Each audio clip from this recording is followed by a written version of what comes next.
The collective gasp echoed through the elegant country club as Vanessa appeared at the reception entrance, her borrowed dress hanging loosely on her thin frame. The bride, Melissa, froze mid-conversation, champagne glass suspended in air. But it wasn't anger that flashed across her face, it was shock followed by something deeper, more profound. "That's my mother's locket," she whispered, eyes fixed on the small gold pendant around Vanessa's neck. "If you're wondering how a homeless woman ended up wearing a family heirloom at the wedding of her rescuer's daughter, then you're about to witness a story of coincidence, compassion, and connection that will remind you why human kindness matters." Don't forget to like this video and subscribe to our channel for more extraordinary stories that reveal the unexpected ways our lives intertwine. The story began on a bitter January morning in Chicago. Nathan Wheeler, a 45-year-old architect and single father, was walking to his downtown office when he noticed a woman huddled in the doorway of an abandoned storefront, shivering violently in the sub-zero temperatures. Nathan had raised his daughter Melissa alone since she was 10, after his wife Rebecca died in a car accident. Now 28, Melissa was marrying her college sweetheart, Connor, in just 2 months. The years following Rebecca's death had been difficult, but Nathan had channeled his grief into creating a stable home and supporting various community outreach programs. "Ma'am?" Nathan approached cautiously. "The temperature's dropping. There's a warming center 3 blocks east that's open today." The woman looked up, her face weathered but her eyes alert and intelligent. "They're at capacity," she replied, her voice surprisingly refined. "I already tried." Something about her dignity in such desperate circumstances struck Nathan. "I'm Nathan," he said, offering his gloved hand. "At least let me buy you breakfast somewhere warm." "Vanessa," she replied after a moment's hesitation. "And I'd be grateful." Over coffee and pancakes at a nearby diner, Nathan learned that Vanessa had been homeless for just under a year. She'd been an elementary school teacher in Milwaukee until a series of catastrophes, her husband's death, a devastating house fire, and then a serious illness, had destroyed her financial stability. She'd come to Chicago hoping for better opportunities but had found only closed doors. "I have a spare room above my garage," Nathan heard himself saying. "It's nothing fancy, just a place I fixed up for my daughter when she was a teenager and wanted independence. But it's warm and private." The offer surprised them both. Nathan had always been cautious, especially since becoming a single parent. But something about Vanessa's situation resonated with him, perhaps because he understood how quickly life could unravel after losing a spouse. "Why would you help someone you just met?" Vanessa asked, suspicion evident in her tired eyes. Nathan considered this. "Because my late wife would have done the same," he answered honestly. "And because sometimes people just need a temporary bridge to get back on their feet." Vanessa accepted his offer with one condition: she would help around the house and leave as soon as she found employment. Nathan agreed, sensing her need to maintain dignity through reciprocity. When Nathan brought Vanessa home to the converted garage apartment, his daughter Melissa called almost immediately after leaving. "Dad, are you serious?" she demanded. "You've invited a complete stranger to live on your property? What if she's dangerous?" "She's not dangerous, Mel," Nathan replied calmly.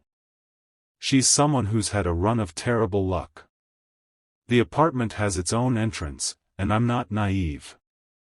But I couldn't leave her in that cold." "You and your strays," Melissa sighed, but her tone softened. "Just be careful, okay? I need you in one piece for my wedding." Over the following weeks, Vanessa gradually became part of Nathan's household rhythm. She was respectful of his space but contributed by tending to his neglected garden and preparing occasional meals. Nathan discovered she was well-read and thoughtful, with a quiet sense of humor that emerged as she became more comfortable. One evening, as they shared dinner on Nathan's porch, Vanessa noticed the wedding invitation prominently displayed on his refrigerator.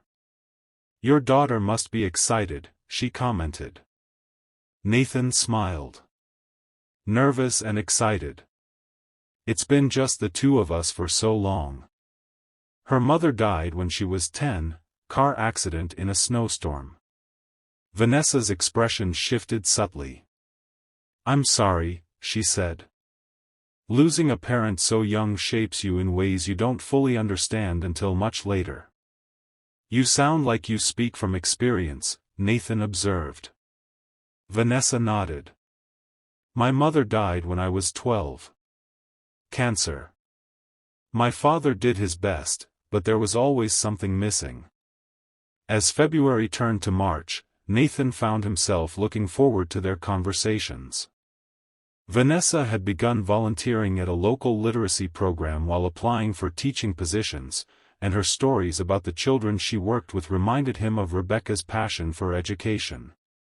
One Saturday, Nathan was helping Melissa finalize wedding details when she mentioned needing something borrowed for the ceremony.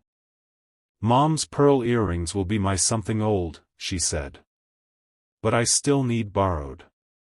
"What about Rebecca's locket?" Nathan suggested. "The gold heart with the small diamond? She always said it would be yours someday." Melissa brightened.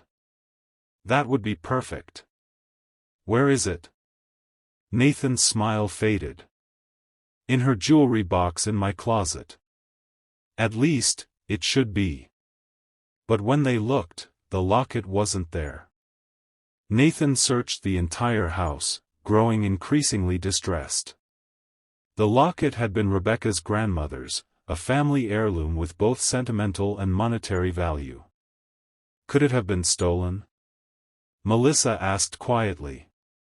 The implication hung heavy in the air. Vanessa was the only new person who had been in the house. Nathan felt a surge of doubt, followed immediately by shame for suspecting her. "Let's not jump to conclusions," he said firmly. "I might have moved it and forgotten." But the missing locket created a subtle tension. Nathan found himself watching Vanessa more carefully, looking for signs of deception. She seemed to sense his changed demeanor and became more reserved, spending more time in the garage apartment. The breakthrough came unexpectedly. Nathan was helping Vanessa carry donated books for her literacy program when he noticed a small photograph tucked into her volunteer badge, a young girl with a woman who looked remarkably like an older version of Vanessa. "Is that your mother?" he asked. Vanessa nodded. "And me, age 10.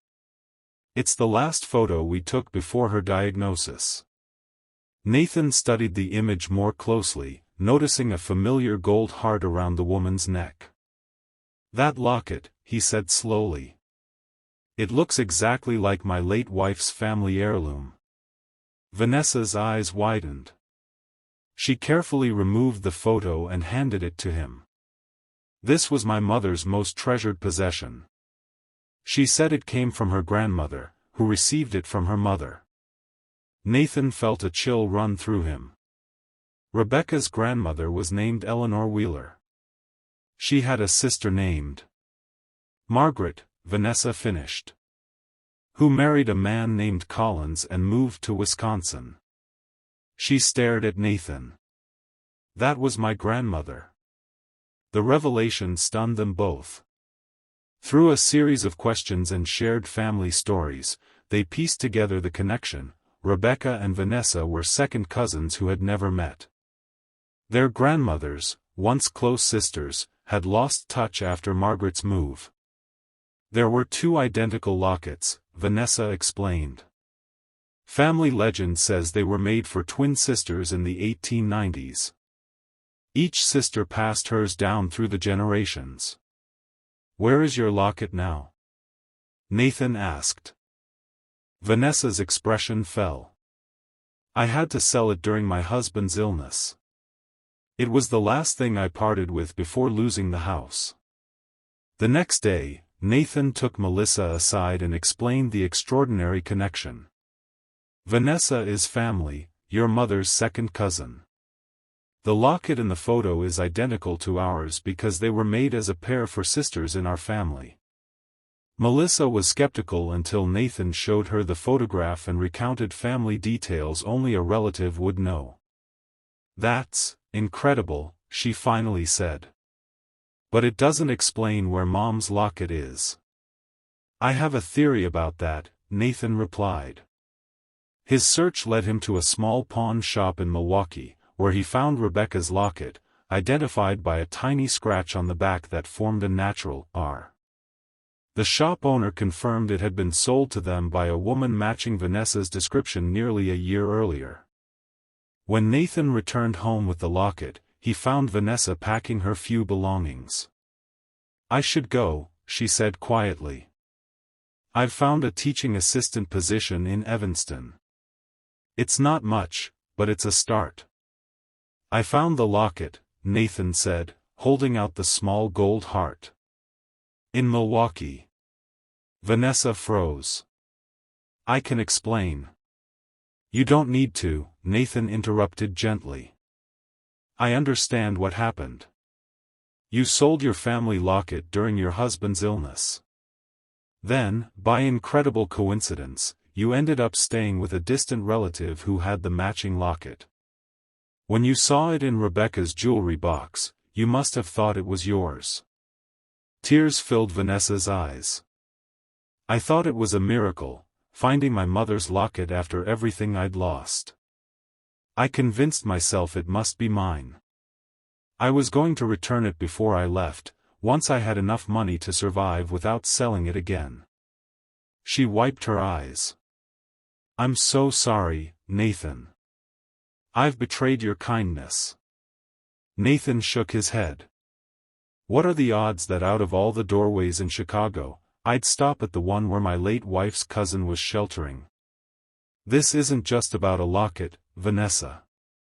It's about family finding family." After much discussion, Nathan convinced Vanessa not to leave immediately. Instead, he proposed a solution. She would attend Melissa's wedding as a newly discovered family member, and they would use the opportunity to explain the remarkable coincidence. Melissa was hesitant but agreed to meet her mother's cousin. Their first conversation was awkward but thawed when Vanessa shared stories about her grandmother that aligned with family tales Rebecca had passed down. "I'm not saying I fully trust this situation," Melissa told her father afterward. "But the family connection seems legitimate, and everyone deserves a second chance." As the wedding approached, Vanessa secured her teaching assistant position and found an affordable apartment in Evanston. She and Nathan settled into a friendship built on their unexpected family connection and shared experiences of loss and resilience. The day of the wedding arrived, a beautiful April afternoon at an elegant country club outside Chicago. Nathan walked his daughter down the aisle, his heart full of pride and bittersweet awareness of Rebecca's absence. During the reception, Nathan was chatting with guests when he noticed Vanessa standing uncertainly at the entrance. Despite his invitation, she had been reluctant to attend, fearing her presence might create tension on Melissa's special day. But Melissa had insisted, even lending Vanessa a dress for the occasion.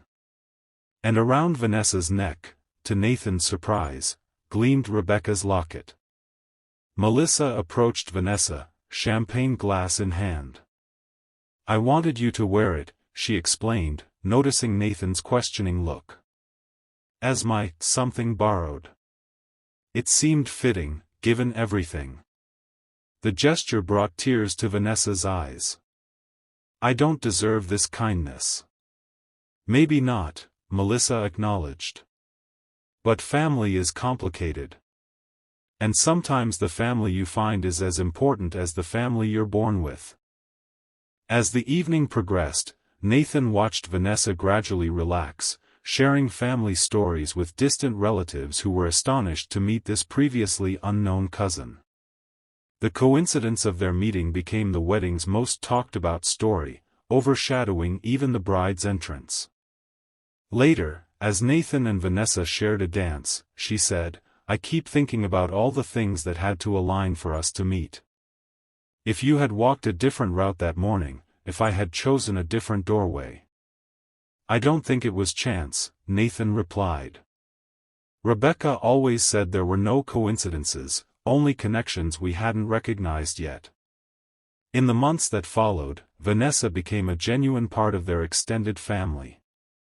Her teaching career slowly rebuilt, and she eventually moved into a small house not far from Nathan's. Their relationship evolved cautiously, two people who had experienced profound loss finding unexpected connection through an ancient family heirloom. 1 year after the wedding, they gathered to celebrate the birth of Melissa and Connor's daughter, named Rebecca Eleanor after her grandmother and great-great-grandmother. As Nathan watched Vanessa hold the baby, he reflected on the extraordinary chain of events that had brought them together. "Do you ever wonder what would have happened if you hadn't stopped that morning?" Vanessa asked him later, as if reading his thoughts. Nathan smiled. "I think some connections are meant to be found, even if they take the longest, most unlikely path to get there." The story of Nathan, Vanessa, and Melissa reminds us that compassion can lead to unexpected discoveries, that family extends beyond those we know, and that sometimes, the most meaningful connections come disguised as chance encounters. It teaches us that kindness offered freely can return to us in ways we never imagined. If this story touched your heart, please like this video and subscribe to our channel. Remember that the stranger you helped today might be connected to you in ways you've yet to discover. A simple act of kindness could be the beginning of an extraordinary story, perhaps even your own.